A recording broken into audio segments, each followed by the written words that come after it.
নমস্কার, top news এট 10 শুরু করছি। মিমি রয়েছে আপনাদের সঙ্গে। শুরুতেই আমরা যে খবরে নজর রাখবো, ফের শিল্পের উপর শাসকের কোপ। রাজ্যের একাধিক নাট্যদলের অনুদান বন্ধ করল কেন্দ্র। বিভিন্ন নাট্যদলের পরিচালক সদস্যদের অনুদান বন্ধ করে দেওয়া হয়েছে। কথা বলবো মানুষ আমাদের প্রতিনিধির সঙ্গে। মানুষ, ফের কি রাজনীতির শিকার বাংলার নাট্যমহল? আচমকাই রাজ্যের বেশ কয়েকটা নাট্যদলের এই অনুদান বন্ধ করে দিল কেন্দ্র সরকার। নেপথ্যে কি কারণ দেখানো হচ্ছে? দেখুন মিমি, শিল্পের ওপর শাসকের কোপ এমনটাই বলা হচ্ছে, কারণ আমাদের বাংলার একাধিক নাট্য দলের যে অনুদান কেন্দ্রীয় সংস্কৃতি মন্ত্রকের তরফ থেকে দেওয়া হয় সেটা বন্ধ করে দেওয়া হয়েছে এবং সেটা পুনর্নবীকরণ করা হয়নি। এবং তাই নিয়ে কিন্তু সরব কলকাতার নাট্য দলগুলি, এর মধ্যে দেবেশ চট্টোপাধ্যায়, মেঘনাথ ভট্টাচার্য, পৌলমী চট্টোপাধ্যায় সহ একাধিক নাট্য ব্যক্তিত্ব, তাদের যে দল রয়েছে তাদের নাটকের দলের অনুদান বা গ্র্যান্ট এবছর পুনর্নবীকরণ করা হয়নি। সূত্রের খবর, এরকম 10 থেকে 12টি দল রয়েছে যাদের নাটকের দলের পুনর্নবীকরণ হয়নি, কারণ কেন্দ্রীয় সরকার থেকে কিন্তু প্রতি বছরই এরকম একটি অনুদান দেওয়া হয় এবং গুরু শিষ্য পরম্পরা বলে একটি গ্র্যান্ট বা অনুদান এই নাট্য দলগুলিকে দেওয়া হয় নাটকের প্রচার এবং প্রসারের স্বার্থে। কিন্তু আচমকাই এই গ্র্যান্ট বন্ধ করে দেওয়া হয়েছে এবং এই দিকে যে সরব বাংলার নাট্য ব্যক্তিত্বরা, অর্পিতা ঘোষ শুরু করে দেবেশ চট্টোপাধ্যায়, মেঘনাথ ভট্টাচার্য, সৌমিত্র মিত্র সকলেই সরব হয়েছেন এবং তারা আজকে নিজেদের মধ্যে বৈঠক করে সাংবাদিকদের মুখোমুখিও হবে 3টের সময় কলকাতার যে প্রেস ক্লাব রয়েছে সেখানে। এবং তারা বলছেন যে তারা কখনোই মেনে নেবেন না, কারণ এর মধ্যে তারা রাজনীতির গন্ধ পাচ্ছেন। তারা বলছেন যে মানে প্রত্যেকেরই একই সুর, যে মিনিস্ট্রি অফ কালচারের যে এক্সপার্ট টিম রয়েছে সেখানে কোনো বাঙালি নেই। তারা কি করে জানে যে বাংলার এই নাট্য দলগুলির অবস্থান কি? কারণ যেই সমস্ত যুক্তি কেন্দ্রীয় সংস্কৃতি মন্ত্রকের তরফ থেকে দেখানো হয়েছে সেই যুক্তিগুলিকে তারা নস্যাৎ করে দিয়েছেন, বলছেন যে কোনো যুক্তিই দাঁড়াচ্ছে না। কিন্তু বিপরীতে বিজেপির তরফ থেকে বলা হচ্ছে, রুদ্রনীল ঘোষ তিনি বলেছেন যে এরকম কোনো রাজনৈতিক বিষয় নেই। তিনি জানিয়েছেন যে তুমি আমাদের সঙ্গে থাকো। আমরা এই মুহূর্তে যোগাযোগ করেছি নাট্য ব্যক্তিত্ব পৌলমী চট্টোপাধ্যায়ের সঙ্গে। পৌলমীদি, এই যে যেভাবে হঠাৎ করে রিনিউয়াল করা হলো না, গুরু শিষ্য অনুদান বন্ধ করে দেওয়া হলো, যার মধ্যে আপনার দলও রয়েছে, কিভাবে দেখছেন আপনারা? না, আমরা এটাকে, আমাদের কাছে এটা খুব অন্যায় এবং এটা খুব আনফেয়ার। মানে হঠাৎ কোনো আমরা তো কোনো সলিড কারণ খুঁজে পাচ্ছি না যে কেন বন্ধ করা হলো। আমাদের সমস্ত পেপারস একদম অর্ডারে আছে, আমাদের সমস্ত কাজ ইনফ্যাক্ট ওরা লিখে দিয়েছে extraordinary work in all aspects. তার মানে কি? তার মানে এক্সট্রাঅর্ডিনারি ওয়ার্ক করার জন্য আমাদের গ্রান্টটা বন্ধ করে দেওয়া হলো? তাহলে কি খারাপ কাজ করা উচিত ছিল? এটা তো আমরা বুঝতে পারছি না। এটা অত্যন্ত অদ্ভুত ভাবে এটা হলো। এবং জানানো হয়েছে যে কেন বন্ধ করে দেওয়া হলো গ্রান্ট?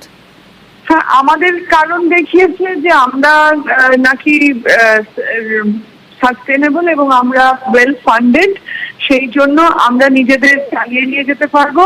তাই আমাদের গ্রান্ট বন্ধ করে নতুনদের, মানে যেটা লেখা আছে আর কি, যে নতুনদের সুযোগ দেওয়া হবে। তো এখন ব্যাপারটা হচ্ছে, নিশ্চয়ই নতুনদের সুযোগ দেওয়াটা তো খুবই ভালো কথা, কিন্তু আমরা এমন কি বা টাকা পেতাম? আমরা তো হার্ডলি কোনো টাকা পেতাম। এবং সব থেকে বড় কথা, আমরা তো ওয়েল ফান্ডেড নই। আমাদের রিহার্সাল করতে হলে এখনো ঘর ভাড়া করে রিহার্সাল করতে হয়। টাকাটা থাকলে যে 15 জন আমরা আমাদের গ্রান্ট লিস্টে আছে, আমিও ইনক্লুডিং মি, আমরা প্রত্যেক শোয়ে টাকা পেতাম। মানে আমাদের একটু স্মুথলি কাজটা করা যেত। এখন আবার সেই প্রথম থেকে লড়াই করতে হবে। হ্যাঁ, লড়াই ছাড়বো না, থিয়েটারও ছাড়বো না, থিয়েটার করব, সবই করব, কিন্তু যেটা এই আচমকা একটা এরকম ভাবে গ্রান্টটা বন্ধ করে দেওয়াটা অত্যন্ত আমার মনে হচ্ছে এটা অন্যায়, এটা ঠিক না, এটা উচিত হয়নি। আপনাদের তো আজ একটা বৈঠকও রয়েছে 3টের সময়। হ্যাঁ, আজকে আমাদের একটা প্রেস কনফারেন্স আছে 3টের সময় প্রেস ক্লাবে। সেখানে আমরা আরো বিস্তারিত এইসব নিয়ে আলোচনা করব। বেশ, অনেক ধন্যবাদ আপনাকে। আমরা কথা বলছিলাম, পৌলমী চট্টোপাধ্যায় নাট্য ব্যক্তিত্ব ছিলেন আমাদের সঙ্গে। এই মুহূর্তে সুজন মুখার্জি রয়েছেন আমাদের সঙ্গে, আরো একজন নাট্য ব্যক্তিত্ব। সুজন বাবু, আপনি কিভাবে দেখছেন? আপনার দলকেও তো বন্ধ করে দেওয়া হলো এই গ্রান্ট, কি কারণ দেখানো হলো আপনাদের? না, আমার দল চেতনা নাট্য গোষ্ঠী দীর্ঘদিন ব্ল্যাকলিস্টেড ছিল এই অনুদান থেকে। আমি 2015 থেকে যখন দলের ভার গ্রহণ করি, দীর্ঘদিন ব্ল্যাকলিস্টেড ছিল। গত বছর থেকে সেই ব্ল্যাক লিস্টের তকমাটা উঠেছে সেটা আমাদের আবার একদম প্রাইমারি স্টেজ থেকে অনুদান দেওয়া, কিন্তু সেই অনুদানের টাকা আমরা পাইনি, কিন্তু আমাদের অনুদান একদম 1+2 যেটাকে বলে, মানে ধরুন আপনি আবার কিন্ডারগার্টেন থেকে পড়াশোনা শুরু করলেন, তো যে চেতনা এক সময় 1+13 অনুদান পেত, সেটা আমার আমল থেকে আমলের আগে থেকেই বন্ধ হয়ে যায়। তারপর ব্ল্যাকলিস্টের তকমাটা উঠিয়ে জাস্ট চেতনাকে আবার আমরা ফ্রেশলি গ্রান্ট দেওয়ার কথা বলেছে। এবারে আমাদের ফ্রেশ একদম নতুন গ্রান্টটা আটকায়নি, সে আটকানো কিন্তু আমাদের আটকায়নি সেটা বড় ব্যাপার নয়, যে কোনো দিন আটকে যেতে পারে। যে ঘটনাটা ঘটেছে, যে দীর্ঘদিন ধরে যারা নাট্যচর্চা করে আসছে, অনুদানটা তো কোনো শিক্ষার ব্যাপার না, অনুদানটা তো একটা মানে অনুদানের যোগ্যতার বিচারে হয়। সেই যোগ্যতার বিচারে যে দলগুলো অনুদান পেয়েছে এতদিন তাদের হঠাৎ শুনলে নামিয়ে দেওয়াটা, এর পিছনে অন্য গণগুলো অন্য ভীষণ দিক খুঁজে পাওয়া যাচ্ছে বলে আমার মনে হয় এটা কখনোই সঠিক পথ হতে পারে না। তুমি কমাতে পারো, অনুদান কমাতে পারো, যে দলটা অনেকগুলো পেত তাকে কমিয়ে নতুন কাউকে হয়তো তুমি ব্যালেন্স সামঞ্জস্য রাখার জন্য এটা করতে পারো, কিন্তু এই বিচারে একটা 16-17টা দলকে একদম শূন্যস্থানে নামিয়ে দেওয়াটা এটা একটা অযাচিত আক্রমণ বলে আমার মনে হচ্ছে। মানে সুজনবাবু কোথাও কি মনে করছেন যে ফের রাজনীতির শিকার হলো বাংলার নাট্যমহল? রাজনীতির শিকার তো সেই রকমই ইঙ্গিত পাওয়া যাচ্ছে। আমার কাছে তো হাতে গরমের কোনো প্রমাণ নেই, কিন্তু আমরা একটা তো মিনিমাম বিবেক দিয়ে বা মেধা দিয়ে আমরা কাজ করি, সেইটুকু বুদ্ধি প্রয়োগ করে অন্তত মনে হচ্ছে এটা কোথাও একটা রাজনৈতিক প্রভাব এর মধ্যে রয়েছে। সেই রাজনৈতিক প্রভাবটা কেন রয়েছে সেটা কিন্তু পরিষ্কার জানাতো আর কি, সেরকম বার্তাতে সেটা আসছে না। যে লেখাগুলো রয়েছে অনুদানের পাতায়, সেই কারণগুলো বড্ডই ছেলে মানুষই কারণ, সেই কারণগুলো তখনই বলে যাচ্ছে একটা উপলক্ষকে ঢাকার জন্য ওইটা করা হচ্ছে। তো সেইটা যদি রাজনৈতিক কারণের শিকার হয় সেটা তো ঠিক নয়। বুঝতে পেরেছি, অনেক ধন্যবাদ আপনাকে। সুজন মুখোপাধ্যায়, নাট্য ব্যক্তিত্বের সঙ্গে আমরা কথা বললাম। এদিকে এই অনুদানের ওরা যে অভিযোগ উঠছে তা খারিজ করে দিয়েছেন অভিনেতা রুদ্রনীল ঘোষ।